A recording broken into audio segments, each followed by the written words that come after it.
Terus bagaimana hubungan dengan anak saya yang sekolah di pesantren, Pak? Ini mau nanya. Yang ketiga adalah zakat hewan Terima kasih, ternak. Bapak. Assalamualaikum Dan yang keempat warahmatullahi adalah Assalamualaikum warahmatullahi wabarakatuh. Alhamdulillahirabbil alamin, hamdan katsiran thayyiban mubarakan fih, kama yuhibbu rabbuna wa yardah. Wa asyhadu an la ilaha illallah wahdahu la syarikalah wa asyhadu anna Muhammadan abduhu wa rasuluh alladzi la nabiyya ba'da. Pemirsa Fatwa TV dan pendengar radio dimanapun berada, ahlan wa sahlan wa marhaban bikum. Kembali kita bersyukur kepada Allah Subhanahu wa taala yang mempertemukan kita kembali di program live interaktif Fatwa TV dengan tema fikih jual beli dan muamalah kontemporer bersama guru kita Ustadz Dr. Muhammad Arifin Badri hafizahullahu taala. Salam dan salam semoga tercurahkan kepada Nabi kita yang mulia, Rasul tercinta, Nabi Muhammad sallallahu alaihi wasallam, juga kepada keluarganya, para sahabatnya dan pengikut yang setia dengan baik hingga hari kiamat kelak nanti. Allahumma shalli ala Muhammad wa ala ali Muhammad. Pemirsa Fatwa TV dan pendengar radio, kita informasikan juga bahwasanya acara live interaktif ini juga dirilai oleh radio anggota RTVC, diantaranya Radio Mas FM Solo, Radio Tuah FM Riau, Radio MD FM Probolinggo, dan Radio Amuba Pangkal Pinang.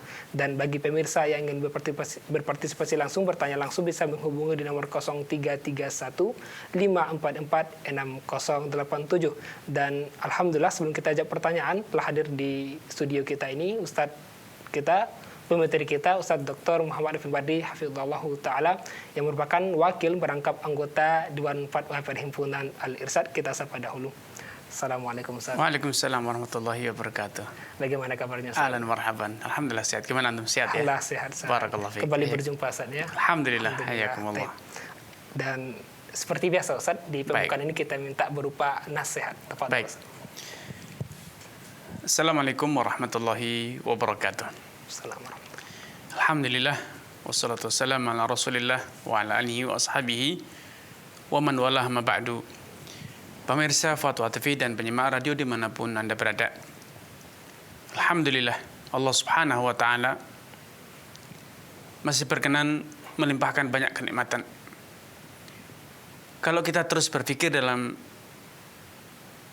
hal-hal negatif, wabah penyakit, krisis ekonomi, PHK, usaha yang seret, kerja lewat rumah, work from home, begitu juga pendidikan jarak jauh, mungkin kita akan terus sibuk dengan keluh kesah. Apalagi berkaitan dengan stabilitas ekonomi, sosial, politik pun sedang mengalami gangguan.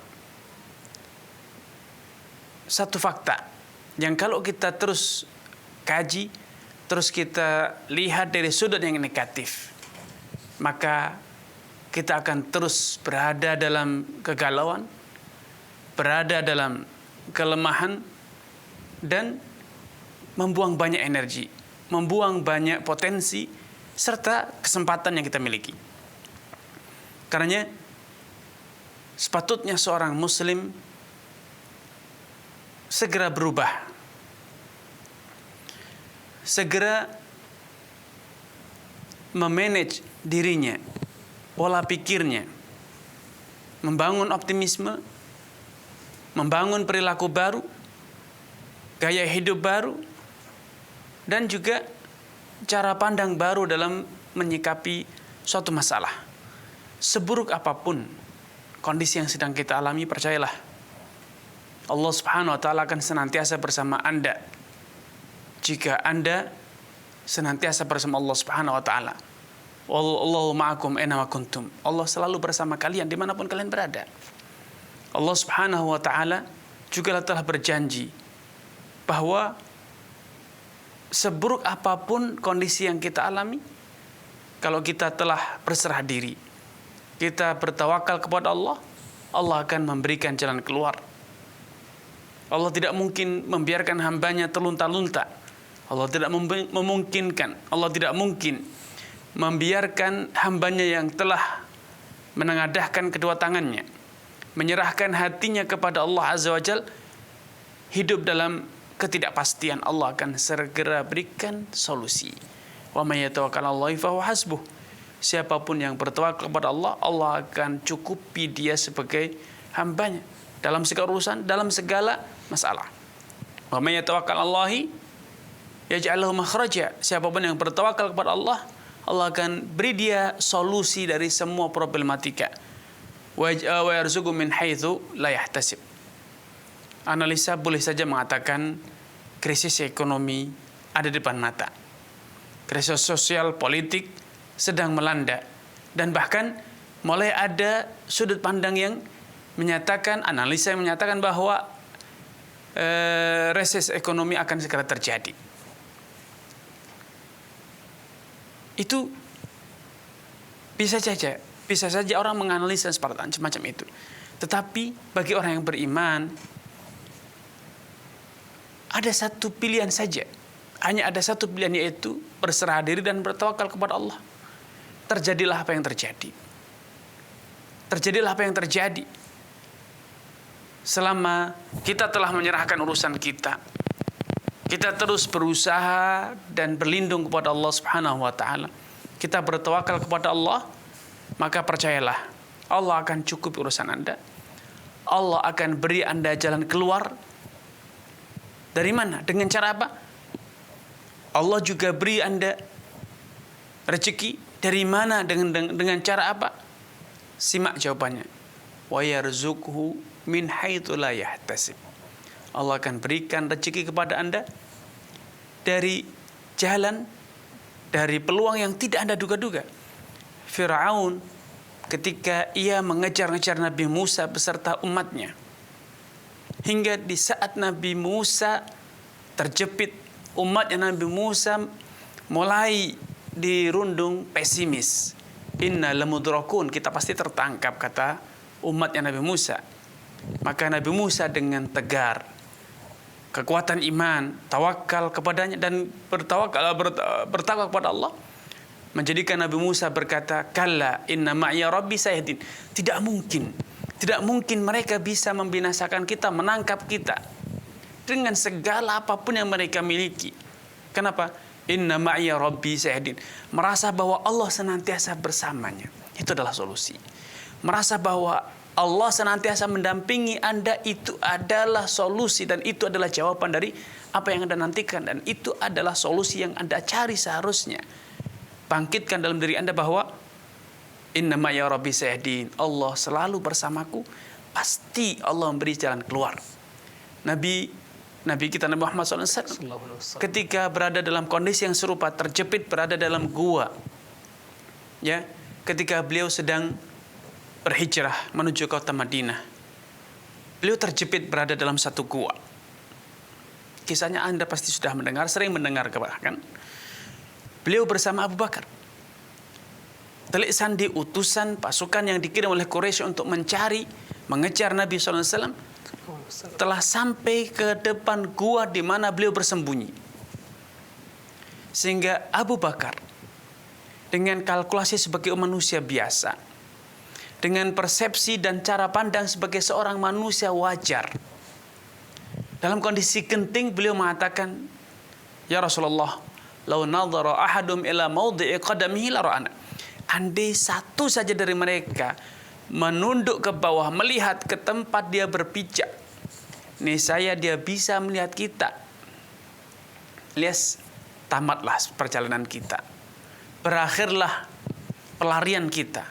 Tapi simaklah bagaimana jawaban orang yang beriman, bagaimana jawaban Rasul, dan itu yang seharusnya kita teladani. Itulah motivasi dan itulah semangat kita. Beliau mengatakan semakna dengan apa yang dikatakan oleh Nabi Musa. Beliau bersabda, ya Abu Bakar, ma dhannuka bithnaini Allahu thalithuhuma. Wahai Abu Bakar, apa pradugamu, apa persepsimu tentang dua orang yang selalu didampingi oleh Allah Subhanahu wa taala, sehingga Allah selalu menjadi pihak ketiga yang selalu mendampingi mereka. Mungkinkah bisa ditangkap? Mungkinkah bisa dicelakakan? Mungkinkah bisa dibinasakan? Tidak. Allah pasti akan menolong. Allah tidak akan membiarkan dua orang tersebut terjatuh dalam celaka, dan itulah yang terjadi. Allah tolong mereka Dengan cara yang tidak diduga-duga Allah butakan mata orang-orang Quraisy. Bukan buta dari segala hal. Mereka bisa melihat jalan. Mereka bisa melihat segala hal yang ada di sekitarnya. Tetapi mereka tidak mampu melihat Nabi SAW. Bagaimana caranya? Matanya mereka sehat, bukannya tiba-tiba buta, gelap. Tidak. Mereka bisa melihat. Tetapi mereka tidak bisa melihat Nabi. Bukannya Nabi SAW jadi hilang dari tempat persembunyiannya. Tetap berada di tempat persembunyiannya. Tetapi Quraisy tidak mampu melihatnya. Mereka bisa melihat bebatuan yang ada di sekitar Nabi, tapi tidak bisa melihat Nabi beserta Abu Bakar radhiyallahu ta'ala anhu. Itulah pertolongan Allah. Allah selalu hadir dalam kehidupan orang yang beriman. Tetapi Allah memang tidak menuruti selera dan nafsu orang yang beriman. Allah pasti menolong. Inna lanansuru rusulana walladzina amanu fil hayatid dunya. Kami, kata Allah, pasti menolong utusan-utusan kami, rasul-rasul kami, dan juga pasti menolong orang-orang yang beriman di dalam kehidupan dunia ataupun kelak ketika hari kebangkitan. Karenanya sekali lagi, mari kita rubah persepsi kita tentang kehidupan. Kita bangkitkan optimisme, kita kobarkan tawakal, kita kobarkan takwa dalam diri kita. Percayalah, solusi pasti datang, pertolongan pasti datang. Wallahu ta'ala. Masya Allah. Jazakumullah khair Ustaz nasihat di pembukaan ini, semoga bermanfaat bagi kita semua. Baik, pemirsa Fatwa TV dan pendengar radio, kembali kita mengajak bagi pemirsa yang ingin bertanya langsung bisa menghubungi di nomor 0331 544 6087 0331 544 6087, dan sudah ada pertanyaan telah masuk Ustaz, kita coba baca. Dari Ibu Hamidah di Pasuruan, Jawa Timur.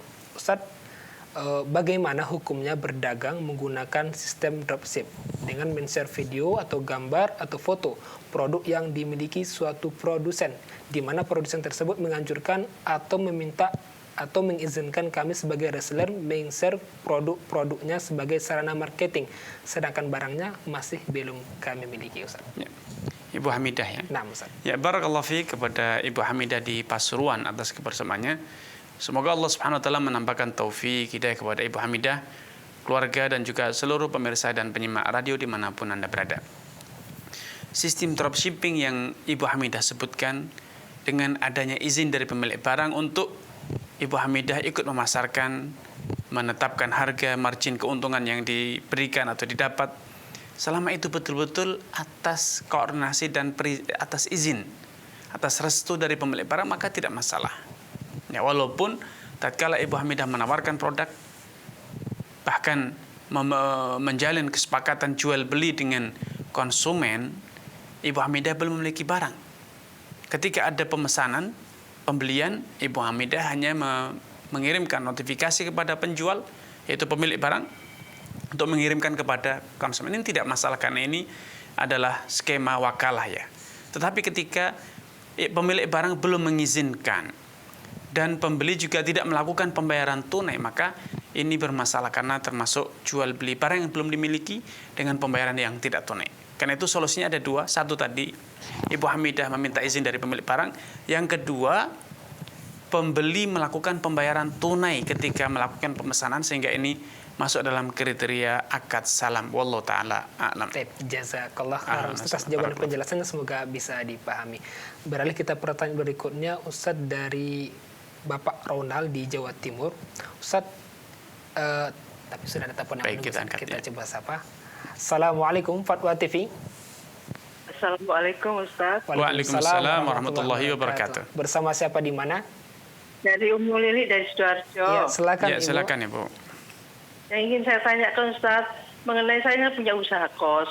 Ya, Terus bayarnya itu kan 6 bulan sekali gitu loh. baik. Waktu semester kemarin itu kan musimnya pandemi, mereka sudah bayar. Tapi kan tidak ke kosil. Tidak menempati ya. Gimana? Baik, sudah cukup Ibu? Cukup itu aja Ustaz. Baik, ya. Terima kasih kepada Ummu Lili di Sidoarjo atas kebersamaannya. Semoga Allah Subhanahu wa taala menambahkan taufik kepada Ibu Lili, keluarga, dan juga seluruh pemirsa Fatwa TV dan penyimak radio dimanapun Anda berada. Sewa menyewa, baik itu sewa menyewa barang ataupun untuk rumah untuk dihuni ataupun yang lainnya, maka itu adalah jual beli hak guna. di mana Ibu Lili menjual hak guna rumah atau kos-kosan yang dimiliki kepada penyewa dalam tempo waktu yang telah disepakati.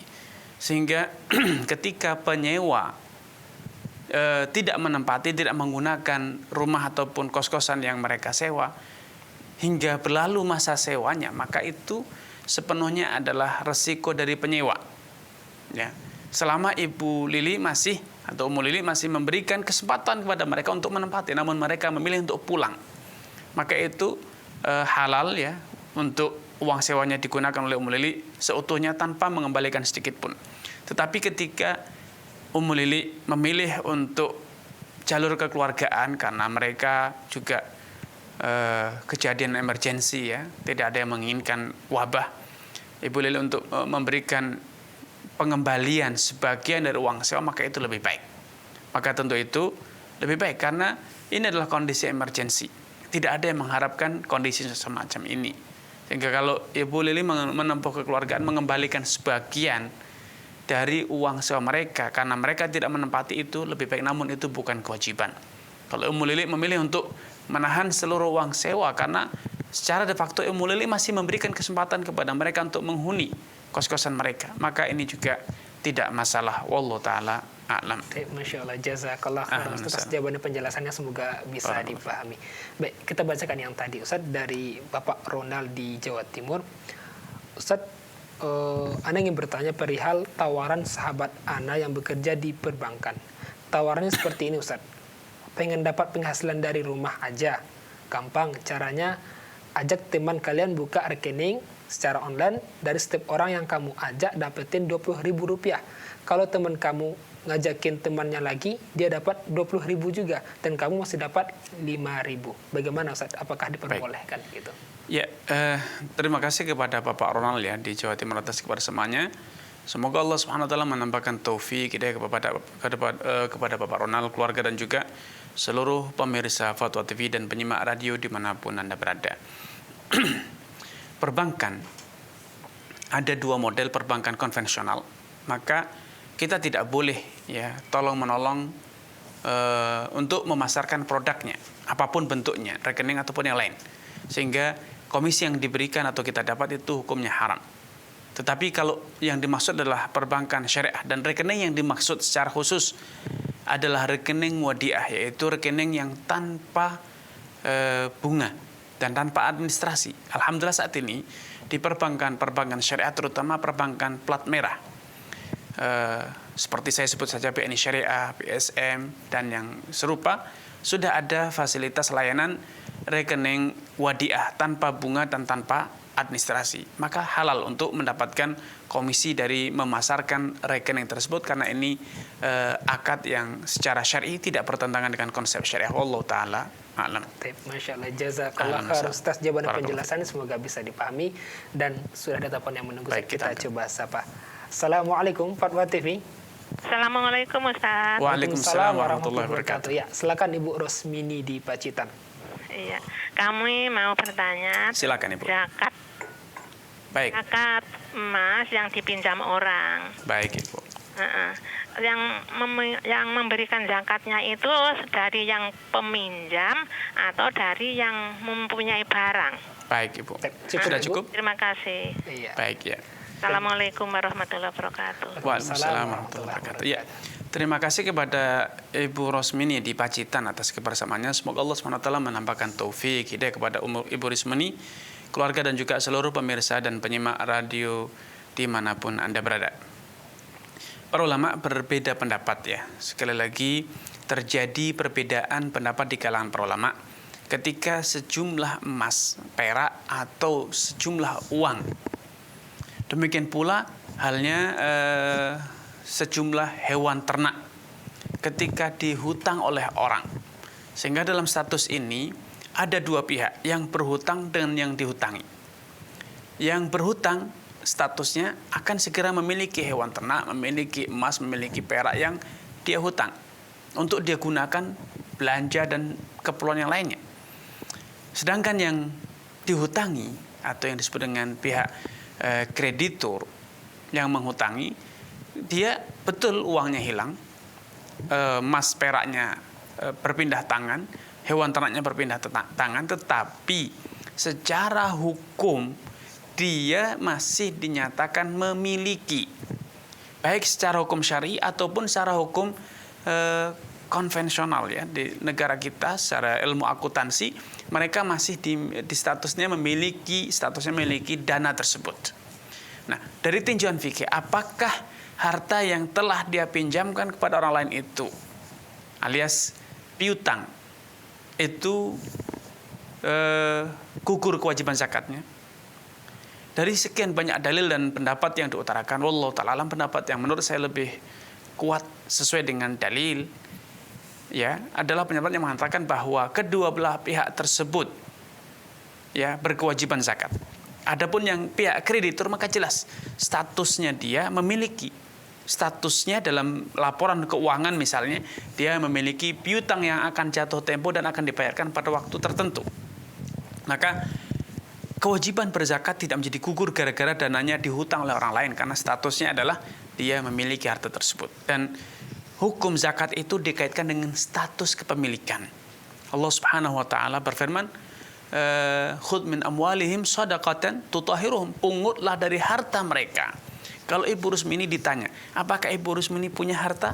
Pasti jawabannya iya, walaupun saat ini terhutang ya, tetapi status tersebut masih melekat, memiliki harta yang suatu saat bisa diklaimkan, suatu saat akan jatuh tempo dan dibayarkan. Adapun pihak debitur yang berhutang, maka pendapat yang lebih kuat pula bahwa status hutang itu tidak mengurangi kewajiban zakat. Selama hutangnya belum jatuh tempo, dananya masih ada, belum terbayar, belum digunakan, belum dibelanjakan. Atau mungkin hewan ternaknya masih ada, belum disembelih. Dan itu ternyata masih telah berlalu 1 tahun, maka statusnya dia juga memiliki. Ya, statusnya semua orang mengatakan bahwa dia memiliki barang, memiliki uang 1 nisab. Maka dia berkewajiban untuk zakat. Ya, karena memang akad utang piutang itu akad yang memindahkan kepemilikan barang dari kreditur kepada debitur, dari yang menghutangi kepada yang berhutang. Sehingga secara status, walaupun dia berhutang, tetapi statusnya dia memiliki aset, statusnya dia memiliki barang, memiliki uang.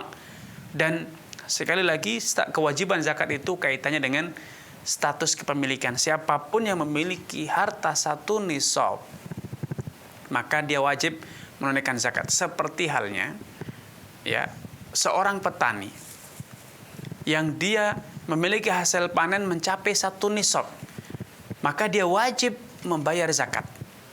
Walaupun di saat yang sama dia memiliki tanggungan hutang yang bisa jadi hutangnya itu kalau dibayarkan saat ini pula hasil panennya tidak cukup, atau hasil panennya akan berkurang dari nominal nisab ya, batasan nisab. Ya, itu tidak masalah.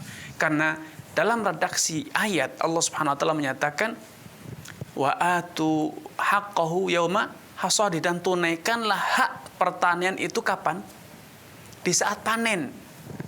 Dalam ayat ini Allah memberikan perintah menunaikan zakat dalam redaksi yang mutlak ya, tidak dikaitkan, tidak diikatkan dengan apa? Dengan hutang piutang. Pokoknya panen maka bayar zakat.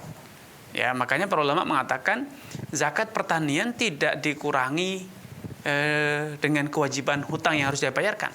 Selama panennya mencapai nisab maka dia wajib zakat. Maka demikian pula halnya harta lain yang berupa perhewan ternak ataupun emas perak, uang tunai yang saat ini ada, itu selama kita memiliki uang 1 nisab dan telah berlalu 1 haul, 1 tahun, maka wajib mengeluarkan zakat. Adapun bila pihak debitur itu memiliki dana 1 nisab tapi belum mencapai 1 tahun, maka belum memenuhi kewajiban zakat ya. Sehingga kesimpulannya, selama kita statusnya memiliki uang mencapai 1 nisab, ada di tangan kita atau sedang berada dalam tanggungan orang lain, dihutang, maka kewajiban kita untuk membayar zakat sesuai dengan keumuman dalil-dalil yang ada. Wallahu taala alam. Tapi jazakumullah khairan atas jawaban Ahlan penjelasannya, semoga bisa dipahami oleh yang bertanya.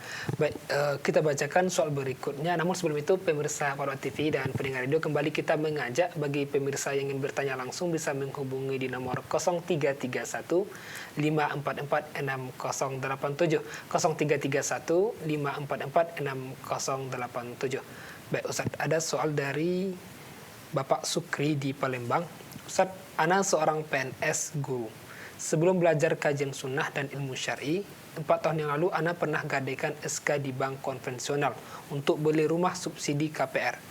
KPR-nya di bank BTN Syariah. Alhamdulillah di bank konvensionalnya sudah ana tutup dan SK sudah ana tebus. Tinggal sekarang angsuran rumah di bank bank itu. Pertanyaan ana, apakah rumah yang ana beli itu halal atau haram? Apa haram? Dan kalau halal, bolehkah ana manfaatkan atau tinggal di rumah tersebut dan melanjutkan angsurannya selama 15 tahun? Dan yang kedua, jikalau haram, bolehkah ana jual atau offer kredit, Ustaz? Ya, Bapak Sukri ya. Sukri. Ya, terima kasih kepada Bapak Sukri atas kebersamaannya. Semoga Allah Subhanahu wa taala menambahkan taufik kepada Bapak Sukri, keluarga dan juga seluruh pemirsa dimanapun Anda berada.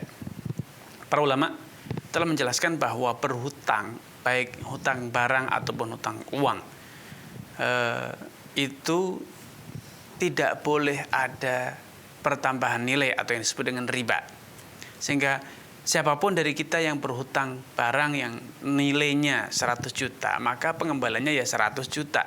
Atau berhutang uang dengan nominal 100 juta, maka pengembaliannya 100 juta. Tidak boleh ada pertambahan sedikit pun. Berapapun pertambahannya, walaupun itu dibilang lunak, kecil, selama itu adalah pertambahan nilai, pertambahan nominal piutang yang harus dibayarkan, maka itu adalah riba. Rasulullah SAW bersabda, kullu qardin jarra naf'an wa riba.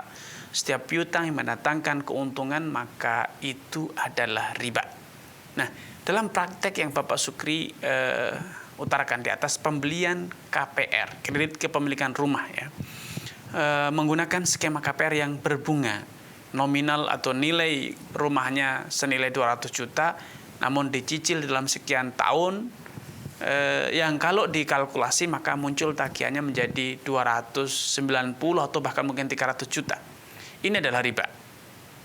Ya, tentu Rasulullah SAW telah memberikan ancaman yang sangat keras kepada pelaku riba. Riba, la'anallahu riba akilahu wa mukilahu wa katibahu wa syahidahu wa qalahum fil itsmi sawa. Allah melaknati riba, yang memungutnya, yang memberinya, yang menulisnya, juru tulisnya, notarisnya, misal 2 orang saksinya, itu semuanya dilaknati. Kata Nabi, hum fil itsmi sawa. Dosa mereka sama. Kenapa? Karena riba itu adalah satu kemaksiatan yang memang dilakukan secara berjamaah, dilakukan secara bersama-sama. Kedua belah pihak menjadi partner dalam praktek riba. Tidak mungkin riba terjadi tanpa melibatkan rentenir dan korbannya. Berbeda dengan dosa memakan babi, memakan bangkai. Itu hanya 1 orang yang bisa jadi 1 orang yang terlibatnya. Tetapi riba itu bagaikan zina. Pasti ada yang dizinahi dan ada yang berzina. Ada yang memungut riba, ada yang membayar riba. Mereka dosanya sama. Jangan tidak ada dalil untuk mengatakan saya korban praktek riba. Ya, Anda pelaku, ya Anda bagian dari pelaku di situ, partner dari praktek riba. Namun demikian, yang perlu difahami, riba itu adalah tambahan. Sehingga yang memungut tambahan itu adalah perbankannya. Maka mereka menanggung dosa riba. Ada pertambahan dari dana yang mereka bayarkan, maka itu disebut riba. Adapun Anda sebagai konsumen, pembeli, maka Anda korban, betul korban, tetapi Anda berdosa, sama dosa Anda. Ya, Anda yang memberi, ya, yang dipungut, maka Anda menanggung dosa yang sama berat. Tetapi perlu difahami bahwa rumah yang Anda beli itu bukan riba. Karena bukan bertambah, tapi Anda malah berkurang.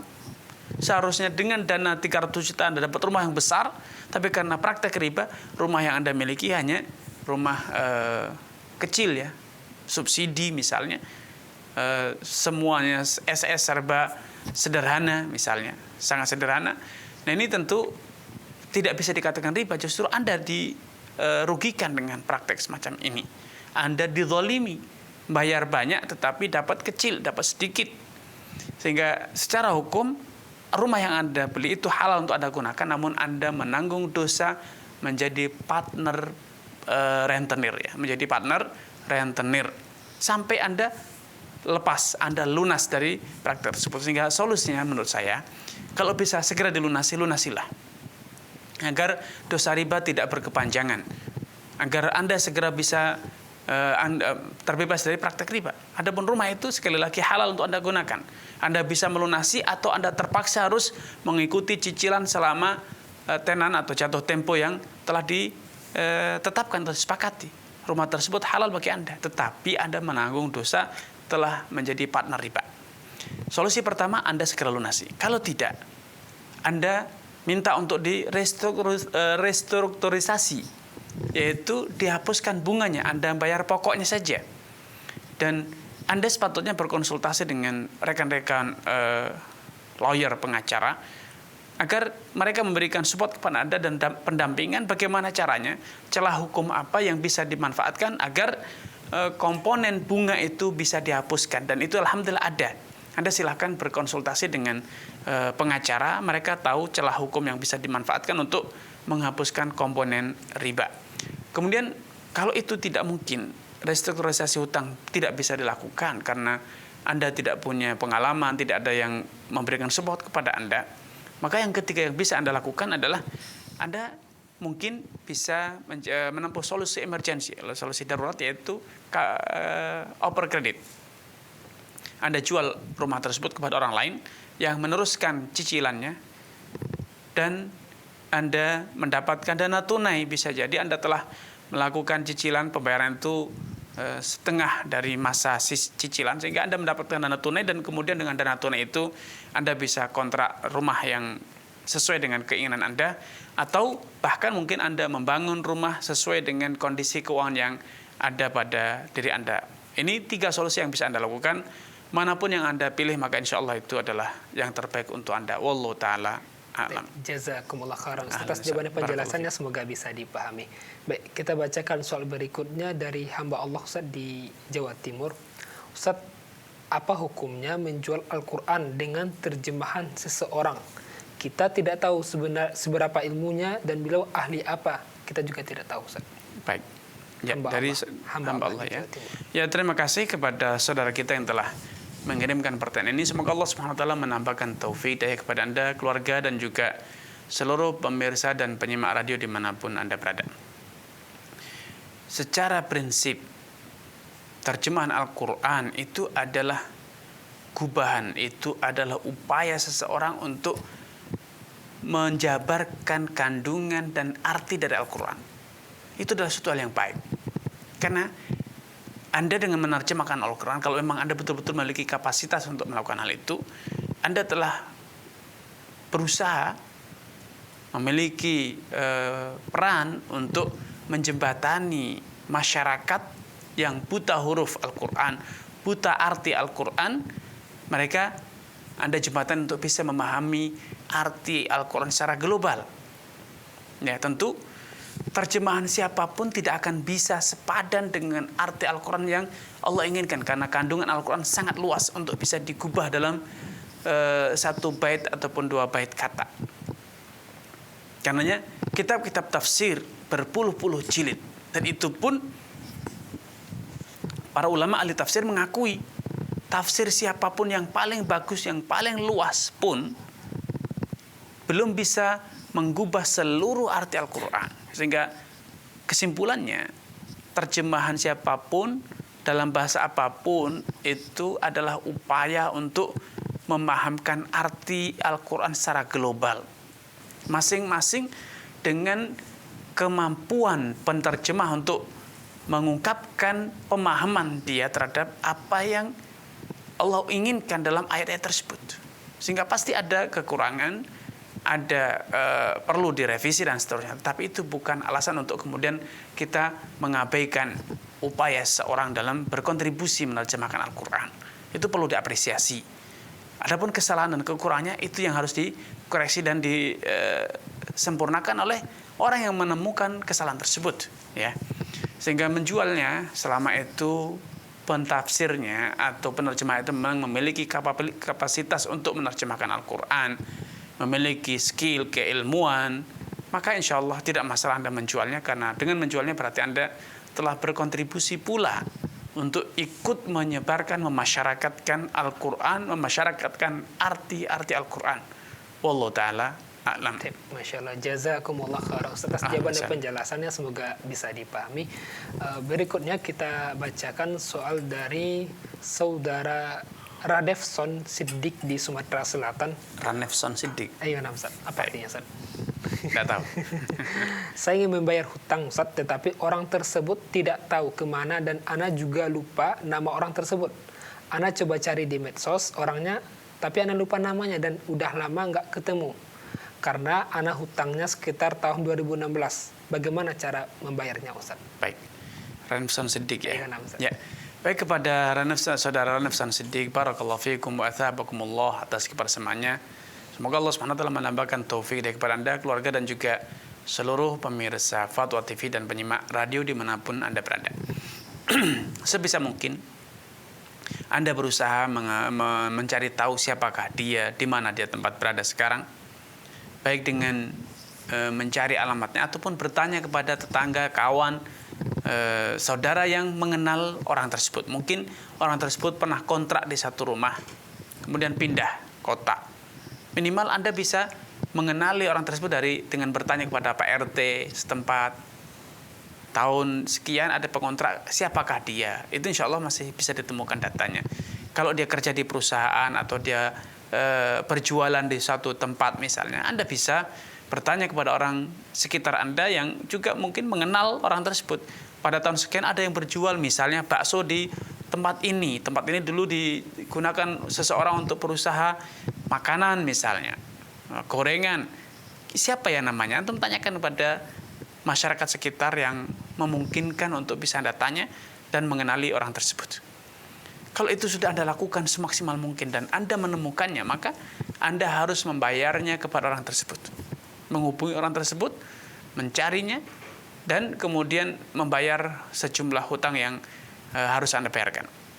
Tetapi ketika itu tidak bisa mengantarkan Anda pada siapa orang tersebut, di mana, sehingga Anda tidak tahu lagi. Kalaupun Anda tahu orangnya tapi tidak tahu di mana alamatnya, tidak bisa ketemu dengan atau menghubungi orang tersebut, maka bila betul-betul Anda tidak, sekali lagi ya, betul-betul tidak bisa, syaratnya betul-betul tidak bisa menemukan orang tersebut, maka Anda bersedekah atas nama orang tersebut sejumlah hutang Anda, sejumlah hutang yang harus Anda bayarkan.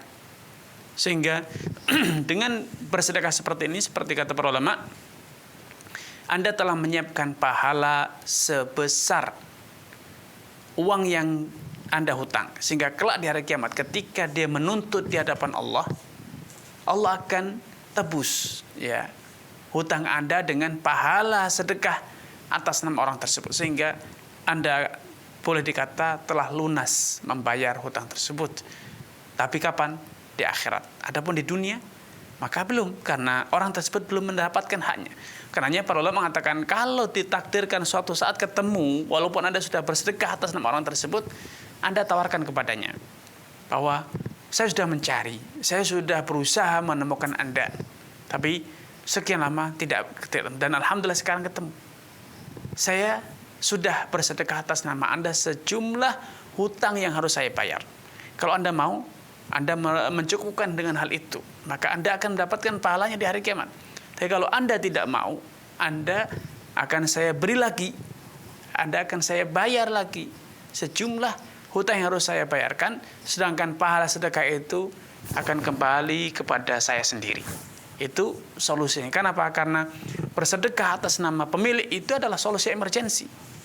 Sehingga ketika Anda ternyata berhasil menemukan orang itu, maka Anda harus mengembalikan hak dalam menentukan sikap atas harta dia itu kepada si pemilik, yaitu orang yang pernah menghutangi Anda. Wallahu ta'ala a'lam. Masya Allah, Ustaz, sedikit tambahan Ustaz, ya. Kita dengan hutang ini pernah dengar kalau kita punya hutang belum sebab bayar nanti menjadi penghalang kita masuk surga, benar Ustaz?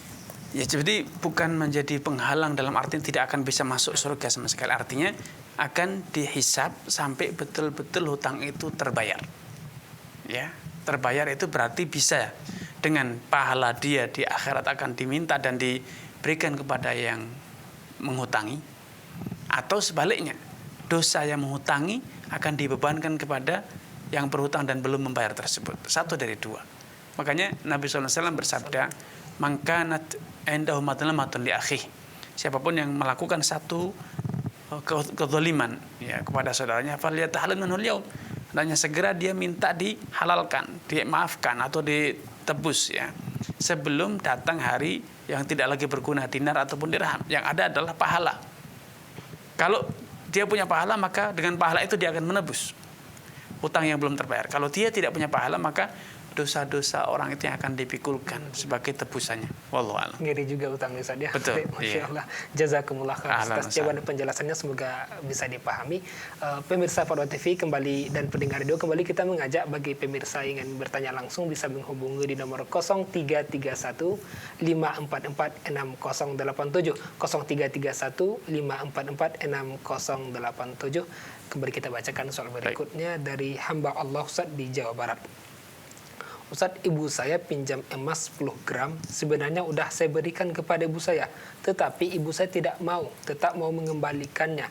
Tetapi Ustaz, cara ibu saya mengembalikannya dengan dibelikannya tanah sekitar 3 jutaan atas nama saya dan sisa uangnya masih di ibu saya. Bagaimana itu Ustaz? Mohon pencerahannya. Baik, dari ibu Hamba Allah di Jawa Barat. Dari hamba Allah ya. Ya, terima kasih kepada saudari yang telah atau saudara yang telah menemani kita pada kesempatan berbahagia ini. Semoga Allah SWT menambahkan taufik hidayah kepada Anda, keluarga, dan juga seluruh pemirsa Fatwa TV dan penyimak radio dimanapun Anda berada. Ketika seseorang menghalalkan, memaafkan satu hak, baik dengan cara menghibahkannya atau menghapuskan hutagiannya atau dengan cara yang lain, maka kalau ternyata pihak yang diberi, pihak yang dimaafkan, pihak yang dihapuskan hutangnya ternyata tidak mau menerima, maka berarti masih boleh diterima pembayaran tersebut. Kenapa? Karena dia tidak mau menerima. Jika dalam kasus tadi, ketika ibu masih tetap membayar dengan cara membelikan sebidang tanah atau mengembalikan uang tunai, maka itu tidak masalah, itu boleh-boleh saja untuk diterima. Ya, karena ternyata ibu tidak mau menerima pengembalian atau pemaafan tersebut. Maka ketika Anda menerimanya, maka tidak masalah. Ya, baik dikembalikan sekali lagi dalam nominal yang sama dalam bentuk uang atau dikonversi dalam bentuk barang yang senilai dengan nominal piutang yang Anda miliki, maka itu insya Allah tidak mengapa. Wallahu ta'ala a'lam. Jazakumullah khairan Ustaz, jawaban dan penjelasannya semoga bisa dipahami. Baik, berikutnya soal dari Ibu Umi di Jawa Barat. Ustaz, bagaimana hukum jualan pesanan? Jadi Ustaz, sistemnya saya belum memiliki barang. Ketika ada yang mau pesan, baru saya beli ke toko, tapi dia belum berakad. Ustaz hanya memesan. Misalnya si A pesan kepada saya baju. Karena saya belum punya barangnya, maka saya membelinya dulu tanpa menyebutkan harganya. Lalu setelah barang ada, saya menyerahkan baju itu ke si A senilai 100.000. Lalu si A membayar baju itu kepada saya. Bagaimana Ustaz? Baik, dari Ibu Umi di Jawa Dari Barat. Ibu Umi ya, Masya Allah, Ibu dan Umi itu sama ya. Sama saja. Dari Ibu Umi atas kebersamaannya. Semoga Allah SWT menambahkan taufik kepada Ibu Umi, keluarga, dan juga seluruh pemirsa dan penyimak radio dimanapun Anda berada. Apa yang Ibu tanyakan itu serupa dengan yang ditanyakan oleh sahabat Hakim bin Hizam radhiyallahu ta'ala kepada Nabi SAW. Ya'tini rajul yas'alunil bai' ma laysa indi. Ya Rasulullah, ada orang yang datang kepadaku minta agar aku menjual barang kepadanya, padahal barang itu tidak aku miliki. Apakah boleh aku mengadakan transaksi dengannya? Kalau sudah deal, ada jual beli, baru aku carikan barang dari pasar, fa'abta'u lahu, aku belikan, kemudian aku serahkan kepadanya. Maka Nabi menjawab, la tabi' ma laysa indak, janganlah engkau menjual sesuatu yang belum engkau miliki. Maka apa yang Ibu utarakan ini secara tinjauan syariat tidak boleh. Ya, solusinya satu dari dua. Pembeli yang pesan tadi melakukan pembayaran di muka, Saya beli pakaian dengan kriteria demikian, merek sekian, merek A, ukuran A, warna A misalnya, dalam jumlah sekian pieces senilai sekian rupiah. Kalau itu disepakati, maka ini namanya skema salam, di mana pembeli melakukan pembayaran tunai di muka. Kalau tidak, maka Ibu Umi bisa menjalin kerjasama dengan toko pemilik atau penjual pakaian tersebut, bahwa Ibu Umi menjadi resellernya, menjadi bagian dari pihak-pihak yang ikut memasarkan barang dagangan mereka dengan harga yang tentu Ibu Umi markup, ya, dinaikkan. Ibu Umi mengambil margin keuntungan yang Ibu inginkan, atau mungkin harganya ditetapkan oleh toko, maka ini tidak masalah karena statusnya Ibu Umi bisa dikatakan sebagai agen ataupun perwakilan reseller dari pemilik barang. Adapun ketika tidak ada izin dari pemilik barang, pembeli juga tidak melakukan pembayaran tunai, kemudian ada kesepakatan jual beli, walaupun tadi dikatakan ini hanya pesan, ya, tetapi seringkali masyarakat ketika mengatakan pesan itu sebetulnya itulah akad. Kenapa? Karena ketika Ibu Umi sudah membeli barang di toko, dari pasar, dibawa pulang, pemesan wajib membeli, tidak bisa mengatakan saya tidak jadi beli, ya. Maka sejatinya mengharuskan untuk tetap membeli, padahal tadi dikatakan cuman pesan, ini sejatinya adalah perubahan nama tapi status tidak berubah, yaitu statusnya jual beli. Lain halnya bila betul-betul, ya, Ibu Umi sudah belanja ke pasar pun pembeli masih punya kebebasan untuk mengatakan tidak jadi beli tanpa ada denda, tanpa ada apapun, ya. Tapi itu tentu tidak sesuai dengan praktek, ya. Ketika Ibu Umi belanja di pasar, pasti Ibu akan memaksa atau mengharuskan yang memesan tadi untuk membeli. Maka sejatinya ini adalah sudah termasuk akad jual beli, walaupun tadi dikatakan pesan, ya, tapi prakteknya, faktanya ada keharusan untuk membeli. Ini sehingga solusinya adalah satu dari itu tadi, menggunakan skema salam, minta dia melakukan pembayaran terlebih dahulu di muka, lunas tanpa ada yang terutang sedikit pun. Atau ya, jadi itu lunas ketika memesan, bukan lunas ketika barang sudah datang, ya. Lunas ketika memesan tanpa terutang sedikit pun. Yang kedua adalah opsinya Ibu Umi menjalin kerjasama dengan toko pemilik barang untuk ikut memasarkan, atau Ibu Umi menjadi resellernya dalam memasarkan barang-barang dagangan mereka. Wallahu ta'ala alam. Masya Allah, harus lunas saja. Betul, itu skema salam harus lunas, tidak ada terutang sedikit pun. Banyak sekali kita ketemukan saat itu bayarnya dah datang barang dulu, Ustaz. Ya, itu tidak sesuai dengan kriteria salam. Wallah. Jazakumullah khairan atas jawaban dan penjelasannya, semoga bisa dipahami. Dan kita bacakan mungkin sebagai terakhir, Ustaz, dengan ringkas, ada dari Saudari Laili di Kebumen. Bagaimana cara membayar hutang pada petugas bank harian yang kantornya sudah tutup dan petugasnya pun sudah tidak bekerja? Dari bank, ya? Bank, nah, Ustaz. Baik, dari Saudari Laili, ya? Nah. Ya, terima kasih kepada Saudari Laili atas kebersamaannya. Semoga Allah SWT menambahkan taufik hidayah kepada Anda, keluarga, dan juga seluruh pemirsa Fatwa TV dan penyimak radio dimanapun Anda berada. Hutang piutang itu tidak serta-merta menjadi gugur gara-gara tidak ditagih, atau gara-gara yang menghutangi sudah mati, gara-gara yang dihutangi sudah pergi, tidak menjadi gugur dengan itu. Maka Anda wajib membayar sejumlah hutang yang pernah Anda dapatkan kepada orang tersebut, kalau Anda bisa sampai kepada pemiliknya. Adapun status bank, maka sejatinya bank itu ada pemiliknya. Ya, ada pemiliknya, sehingga kalau Anda bisa tahu siapa pemiliknya, Anda bayar kepada dia. Walaupun dia sudah tidak menagih lagi. Tetapi ketika Anda tidak bisa mengetahui siapa dia, di mana keberadaannya, maka Anda bersedekah senilai hutang yang pernah Anda dapatkan, tidak lebih tidak kurang, atas nama pemilik dari unit usaha tersebut, baik itu bank, perkreditan, atau yang lain.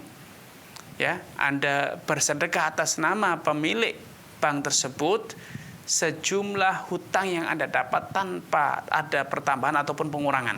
Kalau Anda berhutang 10 juta, sedekahlah 10 juta atas nama pemilik orang tersebut, pemilik bank tersebut, yang itu akan menjadi tebusan kelak ketika dia datang di hadapan Allah SWT menuntut haknya yang belum terbayarkan. Wallahu taala alam. Masya Allah, jazakumullah Ahlan, khair. Ustaz. Jawaban Barakallahu penjelasan semoga bisa dipahami dan sepertinya merupakan pertanyaan terakhir. Baik, Ustaz. alhamdulillah, masya Pada Allah. kesempatan Hayakumullah. alhamdulillah. Ahlan, Ustaz. Kita ucapkan jazakumullah khair Wa atas iyyakum. waktunya dan ilmu juga yang diberikan kepada kita, semoga bermanfaat dan tentunya pertanyaan masih banyak yang belum terjawab. Masya Allah. Insya Allah. Pada lain kesempatan, biidznillah azza wa jalla. Dan pemirsa Fatwa TV terus saksikan acara live interaktif Fatwa TV setiap hari Senin hingga Jumat setiap pekannya. Dan untuk berbagai informasi kegiatan Dewan Fatwa Perhimpunan Al-Irsyad dan Fatwa TV bisa diakses di website www.dewanfatwa.com. Ini dapat kita sajikan pada kesempatan ini. Syukran wa jazakumullah khairan kepada radio telah merilai acara kita ini, juga kepada seluruh pemirsa yang menyaksikan. Barakallahu fikum. Kita dengan baca doa kafaratul majlis. Subhanakallahumma bihamdika asyhadu an la ilaha illa anta astaghfiruka wa atubu ilaika. Assalamualaikum warahmatullahi wabarakatuh. Ya Allah. Terus bagaimana hubungan dengan anak saya yang sekolah di pesantren? Pak, ini mau nanya Ketiga adalah zakat hewan ternak, dan yang keempat adalah zakat perdagangan.